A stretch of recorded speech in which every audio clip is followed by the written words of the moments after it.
Our plan that we have developed at the Bipartisan Policy Center approaches this, first of all, with the concept, as its name would imply, bipartisan. Second of all, it has to be balanced in terms of both increasing revenues as well as modification to those particular programs that are mandatory, what we call mandatory entitlement programs that are growing, that are really the fastest growing.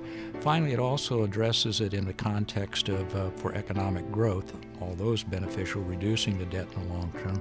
It also addresses those issues that portion of the federal budget that has to do with what we call the discretionary portion, the investments for the future. I refer to them as the seed corn of the future. Those programs such as education, transportation, infrastructure, National Institutes of Health, research, all those issues which are so critical to a long-term future economic growth in this country, those have to be maintained, if not increased. So a combination of both increasing modification of the tax code, streamlining the tax code, eliminating a lot of the unnecessary deductions, credits, exclusions, making it a simpler tax code, number one. Number two, then addressing some of the long-term economic mandatory program expenditures, and finally then investing in those programs that are necessary for the growth of this country. All those coming together, I think, are necessary as it relates to economic growth in the future and bringing down our debt.